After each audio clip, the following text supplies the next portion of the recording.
I'm not naive. I'm not stupid. Earlier this week, the news came that Dune Part 2 will be made and come out in October 2023. Like that was ever in doubt. Most likely, Warner Brothers and Legendary held off that announcement so more people would go to the theater in order to support the movie. Well done. Their paycheck was increased that way.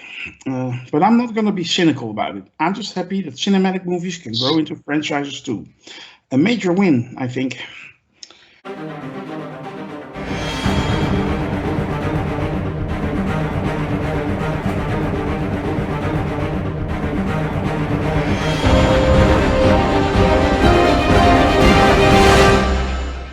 Hello, and welcome to the Review of Champions. Today we're going to talk about Dune Part 1. With me are Mr. Jeff Sloboda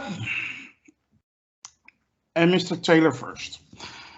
Before we start, I would like to ask you all to hit that like and subscribe button and maybe join our forum on sakar.freeforums.net. Make sure to check out the YouTube channel of the MC's Bleeding Edge too. It's Jeff's channel, it's lots of fun, and you can find also members of the Podcast of Champions regular on his shows. Well, we're going to talk spoilers, so if you haven't seen the movie yet, go check it out and then come back to the video. Well, without further ado, pun intended, well, let's go to Jeff. Jeff, what do you think of the movie? Well, I mean, I want to preface that in my situation, I literally just got done watching it. Like within like 5 minutes, I was watching the movie, and I don't know when you saw it, Taylor, Grandmaster. You saw it a month ago. Yep. You know, so when did you see it, Taylor? I saw it last week, last Sunday.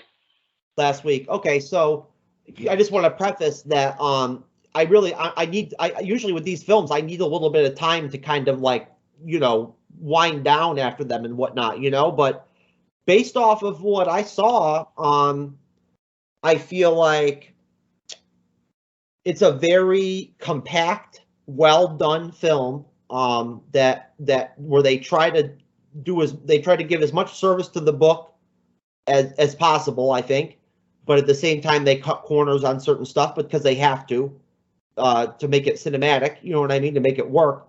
I felt like I definitely have to imagine that even though it's a sci-fi film, several of the actors and actresses in the movie will probably be nominated for Academy Awards for their performances because the acting is that good. Like all throughout the film, it really is. Even the secondary characters are excellent in the movie, like they really are. I mean, look, as a Dune fan, they could have made that movie 7 hours long if it was up to me. Just because like there's so much to talk about and so many characters to explore and everything. You know what I mean? Like for instance, you know. The Baron Harkonnen's Mentat, Peter de Vries, that David Dalmalchian or whatever played. You barely even see him in the film. He barely even has any kind of role at all. You know, like I would have liked to have seen more of him. Yeah. So basically, you know, all highlights for me. I don't think there was any aspect of it at all that I thought was bad or not well done. Oh, that's good to hear. Taylor, what did you think? I thought it was a great movie. Technically, outstanding. You know, and we'll talk about that coming up. I agree with Jeff on the acting. The acting was all really, really good. The cast was great. So I'm saying right now, it's a great movie. So don't let anything I say later on make you think I don't think it's a great movie, because I do want to talk about, because it's a fascinating movie and it's a fascinating case study of movie making and different types of movie making. And I want to talk a little bit about that as we go along, but none of that is a criticism of this movie. This movie was solid and excellent, and I can't wait to see part 2. Well, usually the moderator doesn't say much what he thinks about the movie, but I do want to give some quick thoughts. I thought it was absolutely awesome. I think it's the best movie I've seen all year. And I have seen some great movies already this year, but Grandmaster, If there was ever a moderator that deserved to have a chance to talk during the show, it's you, brother. Yeah, I know. I'm the boss in any regard, but no. But I thought the cinematography was excellent. I thought the acting was excellent. The sound and the music and the score, it gave me chills.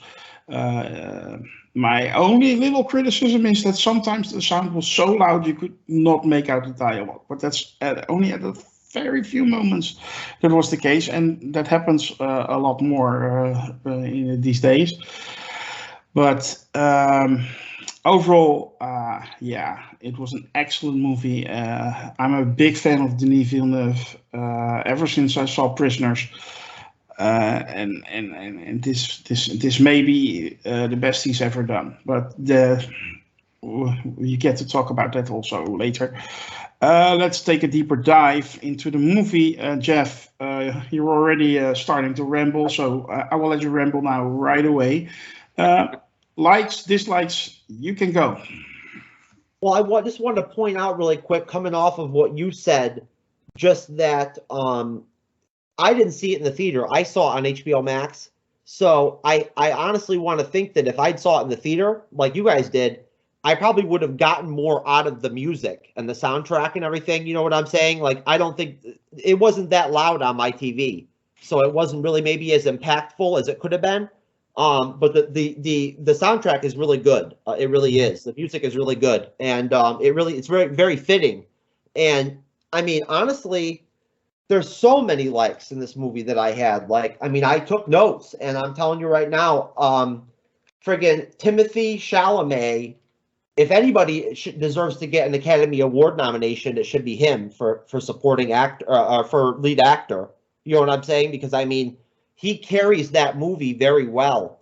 And I think that maybe a lesser actor would not have been able to play Paul Atreides as authentically as he did. I felt like he really, you know, as a Dune fan, he was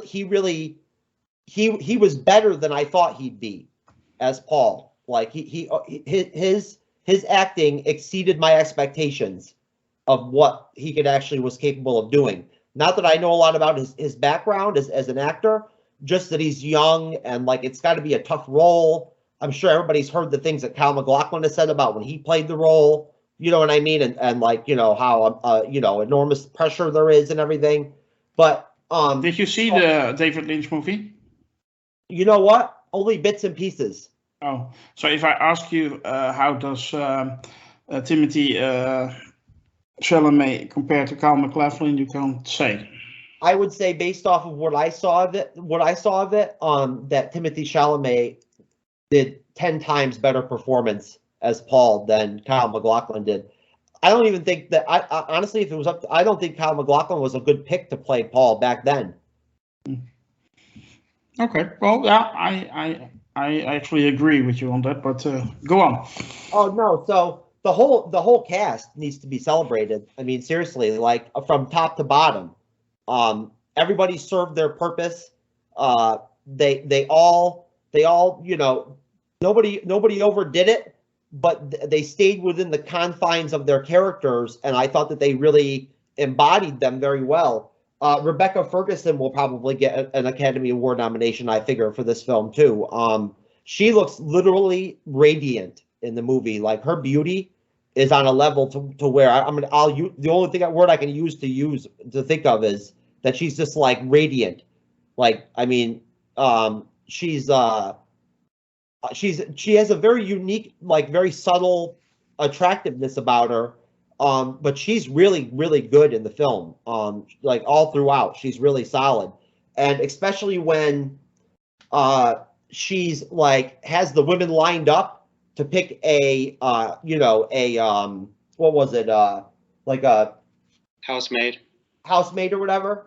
And she picks the woman and points out to the woman that she knows that the woman has a knife. And she says to her straight up, and I loved how she said it, whatever you have, it won't be enough.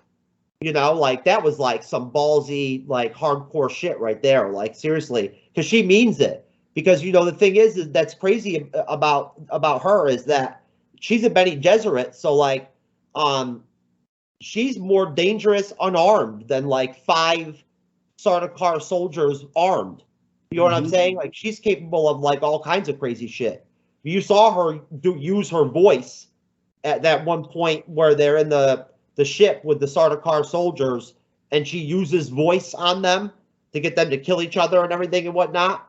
That was great. I loved how they did that. Basically, for what chances he did have, Peter de Vries, David Dastmalchian was really good. I like what they did with his face and like the makeup and everything and whatnot. He looked sinister, and I'll tell you, you know, you could see in Lady Jessica's face when the Reverend Mother showed up on Arrakis. You could see the fear in her face of the Reverend Mother, like the fear, because she was supposed to have a daughter, not a son. You know what I mean? And that was the first time she had seen one of the Reverend Mothers in like years and years and everything. And it was very visceral to me that she was in fear. Like I really thought that was really well acted. But just to, I guess, kind of tighten things up, Caladan looked beautiful. Like as a stark contrast to like Arrakis, Caladan looked beautiful. It really was. I like that they showed quite a few scenes of Caladan. Basically, I really like the references by the Fremen when they're around Paul throughout the film from beginning to end. You know, Stilgar sees him and he says to him in the Fremen tongue, I recognize you, because they all believe he's like the son of prophecy or whatever. You know what I mean? Because the Bene Gesserit programmed them. Like they spread, it's called like the something Primavera Protectiva or something. What it is it's something that Bene Gesserit did centuries ago on multiple planets, where they would kind of spread these sort of religious beliefs that there would eventually be a chosen one, like a Kwisatz Haderach, a child, a vision and everything. And basically, it's really interesting. It's propaganda, and the Bene Gesserit spread propaganda, and it's really interesting how they. I love the interactions between the Fremen and him. Okay. Taylor. Well, I was take a moment when I was watching this movie. I took a moment. Usually, I don't analyze movies on a technical level while I'm watching them. At least not the first time, But this time, it just occurred to me. I can't even remember what scene it was. I think it was when they were arriving on Arrakis, and it just occurred to me. My God, it must have been hard to make this movie. The technical aspects are mind-boggling, and to make any movie is hard. But to make a movie like this, it's almost a Herculean task to make something like this. So I just want to give a shout out to everybody involved in making this movie. What do you think then that they announced the sequel this week for an October 2023 release with a fall 2022 production? That's cutting it quite short. Yeah, it is. I'm hoping that they've already started something behind the scenes, because it will take a long time. And that's my one and only actual criticism of the movie is it's only half a movie. It literally stops right in the middle of the story. So that brings me to the other thing I wanted to talk about. I'm actually a fan of the 1984 movie. I've never seen the miniseries from 2000 that they did on Sci-Fi, so I can't talk about that. But I'm a fan of the 1984 movie. And these two movies, the story is identical. So I know that with some, I know the Dune fandom out there will jump on me, but I know there are some specific things that they changed from the book in the 1984 movie. And there's probably some specific things they changed from the book in this movie. I haven't read the book. But these two movies are virtually identical. I mean, some of them are almost scene for scene. I mean, there are some scenes in this movie that are not in the other movie. There are some scenes in the first movie that are not in this movie. And yet somehow this movie ends up telling only half the story in 2.5 hours. And that movie told the whole story in 2 hours and 17 minutes. And I'm not saying one's good or one's bad. I'm just find it fascinating that they were both able to do it in such different ways. For example, I went back and rewatched the first half of the '84 movie just for comparison. And at the point at which this movie ends in the story is 1 hour and 27 minutes into that movie. Whereas I'll take off 15 minutes for credits, 2 hours and 20 minutes. So basically a whole hour longer it took to get to that point of this movie as opposed to the other movie. And the credit of this movie, I did not feel bored at any time. In fact, when this movie ended, I was like shocked. I'm like, I can't believe it's already been 2.5 hours. I felt like we weren't even close to that long, and that's a sign of a good movie. I was not bored at all in the theater. So it's better than Justice League. Yes, I'll give it a better than Justice League. Now, back to your point, I've heard several people make the point about the sound overwhelming the dialogue. I didn't notice that myself. I didn't have any problem at all. Yeah, maybe it's my theater. Maybe, but I've heard several other people say it online too.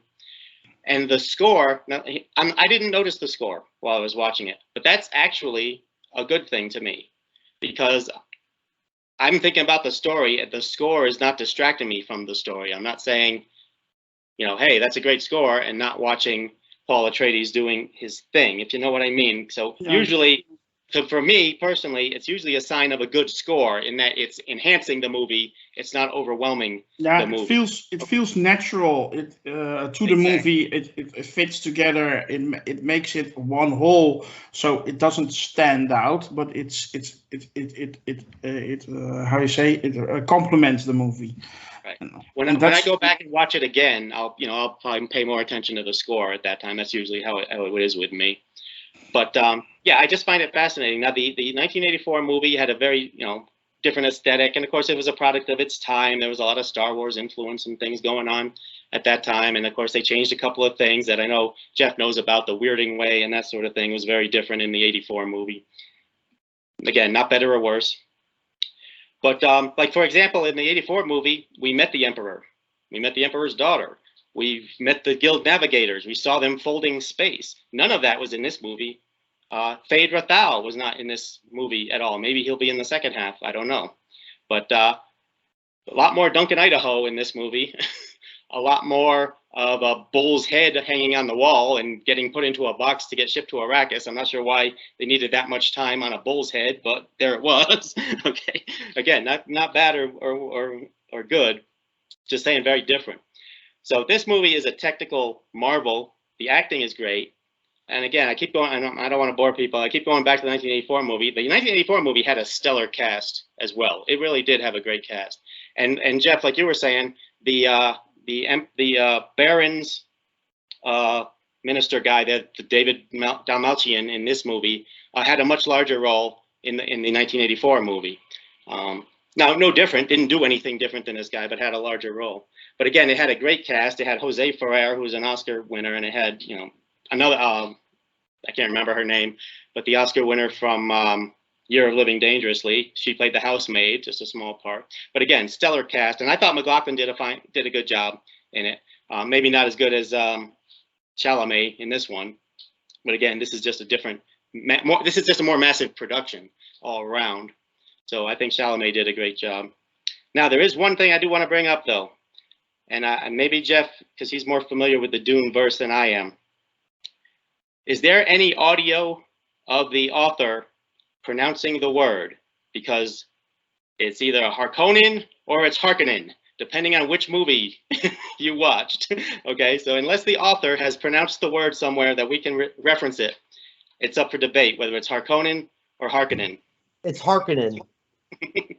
Okay. It is. I'll take your word for it, yeah. Because in 1984 movie, it was Harkonnen, Baron Harkonnen. Maybe they thought that would sound better for that movie. It could well be. It could well be. Yeah. No, but I think that's important, Taylor. I think it's important to preface that again, when they made that movie back in the 80s, the technology and everything and the special effects was not anywhere even close to where things are at now. Like you're talking about night and day here. So right, there was no CGI at all. No. So it's like, you almost kind of have to put that other Dune film in its own category because you can't really compare them.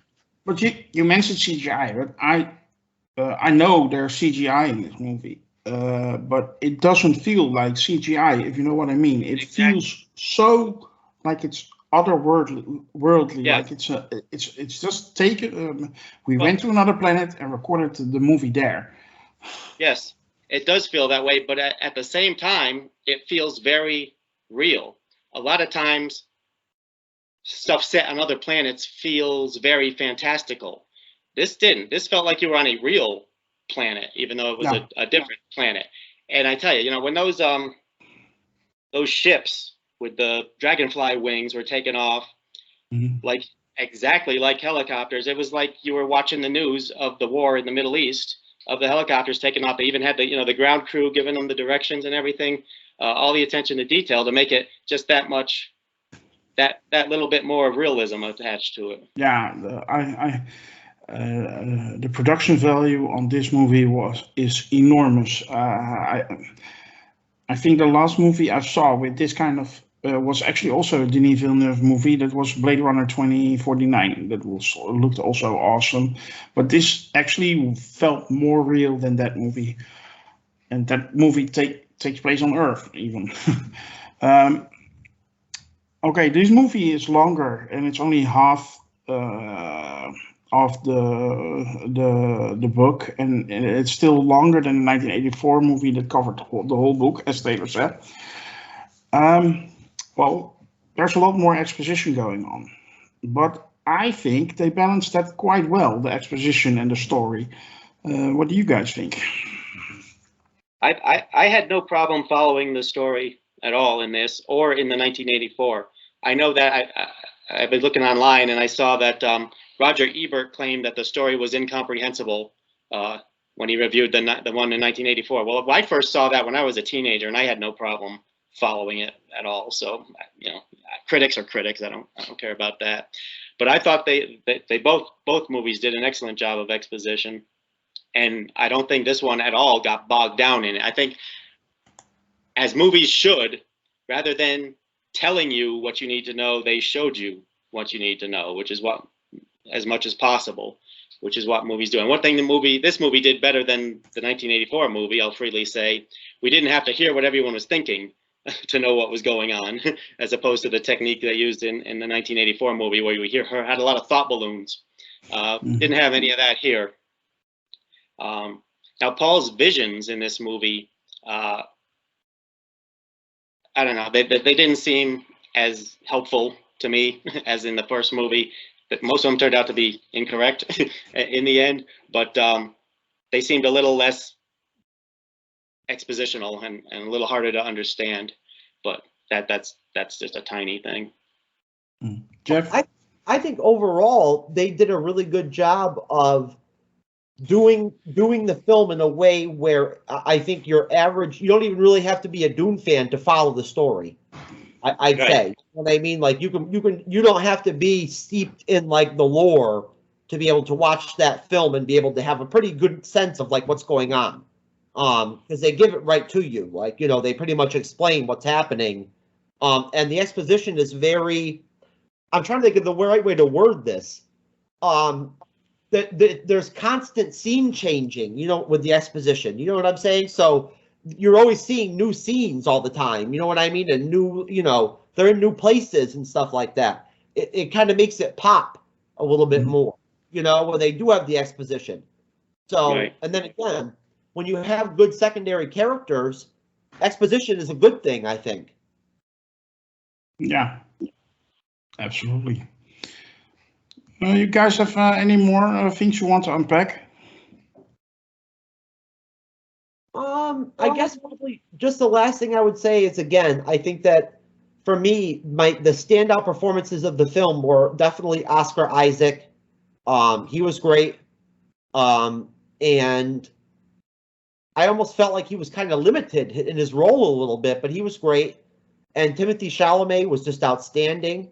I don't know what kind of future he's going to have or whatever, but he was great. And I guess it's Jessica Ferguson or Sarah Ferguson that played Lady Jessica.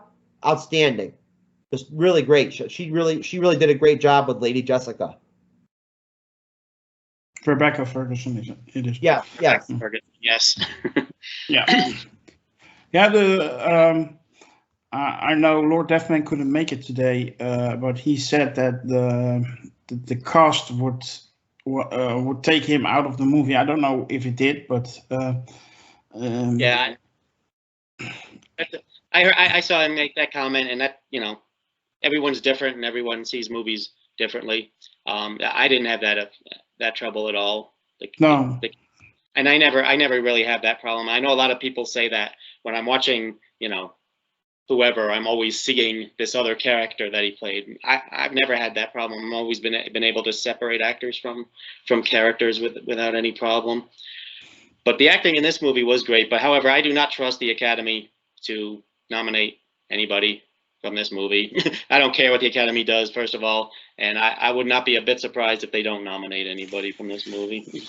Yeah, in the end, awards for art make no sense to me. If you either like it or you don't, and that's the only thing that matters. And you can't compare a movie like Dune with, let's say, Nomadland from the winner of last year. They're both great movies, but you can't compare those. They're totally different style, totally different way they are made. Yeah, I mean, this one had like every famous person in pop culture in it acting their asses off, and Nomadland had actually only one actress, maybe the best actress working today, Frances McDormand, but still, and the rest was actually real people in their real lives. So you can't compare that kind of thing. So I actually don't care about the Oscars. I have never cared about Oscars. However, I do think this movie should be nominated. If it's not, it would be a disgrace. That's all I wanted to say about it. The Academy has disgraced itself many times in the past, so I'm not holding my breath on this one either. Yeah, true.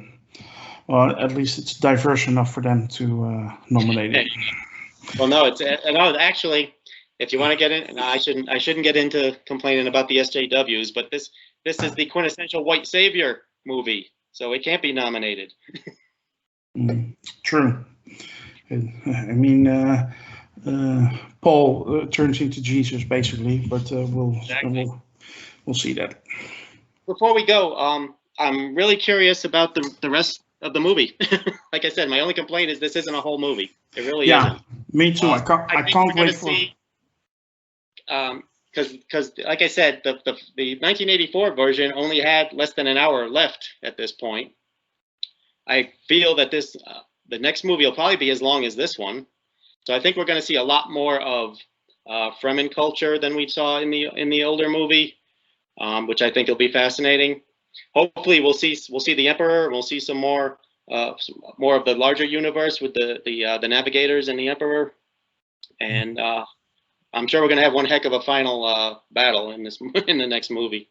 We're going to see more of Zendaya, no doubt. A lot more Zendaya, absolutely. I think she's a great young actress, and she was not so much in this movie actually.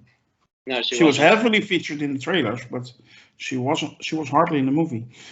Well, that's a credit to her popularity, and I think it's deserved. I think she's very good, and I think she's going to be a big part of the next movie. And also, I can't remember. He's a great actor. The one that plays the leader of the Fremen in this movie. He's also Javier Bardem. We're going to see a lot more of him, of course, in the second movie.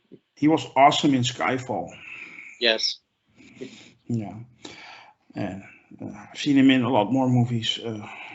even a Woody Allen one. I can't remember how it's called. But Vicky, what is it? I don't know. Anyway, I think that will conclude our review for Dune Part 1. Before we finish, I would like to ask you all to hit that like and subscribe button and that notification bell on YouTube. Follow us on Twitter. Like our Facebook page. Join the forum on Sakar, sakar.freeforums.net. That way you will never miss us and we won't have to miss you. Thank you and see you next time for our next movie review. That's going to be Marvel Studios' Eternals. Can't wait for that one. Bye.